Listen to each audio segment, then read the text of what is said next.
Dalawa palagi yung sinasabi niya. Tomorrow will take care of itself.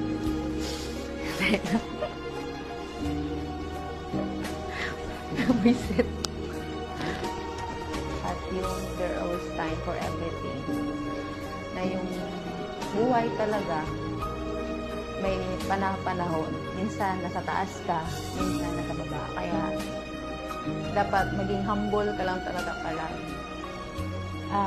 Marami kang tinuro sa amin na akala mo wala lang, pero tumatak talaga.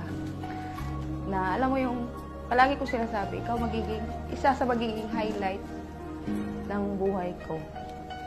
Thank you sa trust, sa pagbigay ng chance para mag-serve, hindi lang sa iyo, pero sa Pilipinas. Well, PRRD was always a father figure, not only to me, but to all of us.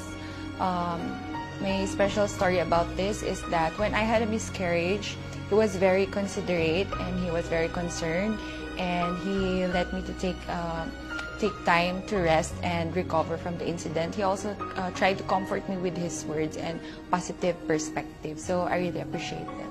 I'm really, really proud to have the honor to work with you as your aide. And in TV, you see him wearing barong, but after all the fiasco is over, he goes back and he changes into comfortable clothes, baggy shirts, jogging pants, chinelas, and he will enjoy a simple dish with us. He is the kind of person na pag nakikita mong kumakain, sobrang ganado. Kahit na yung ulam bulad, parang pati ikaw gaganahan kasi papaisip ka, parang sarap ng bulad, kakain na lang din ako. So seeing him like that, na simple pleasures in life, he enjoys very much. Wait lang, naiyak ako. Buisit!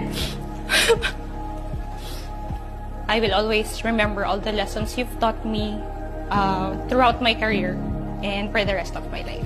Sa mga matagal nating pinagsamahan, sir, more than 5 years tayong magkasama. Nakita ko yung saya mo, yung hirap mo, yung mga tagumpay mo, syempre. Sana ma-enjoy mo pa yung life mo, na wala nang stress, wala nang lahat na ng gusto mong gawin, magagawa mo. Ako magpasalamat kay nagatag ka sa amo og hope. Wala nga kabalo, sir, pero idol yun ka, sir. Kasi idol kayo tika sa dili kay tungod sa imong leadership o sa imong nabuhat sa amo, kundi tungod sa imong pagkamaayong tao. Naarami permi, sir,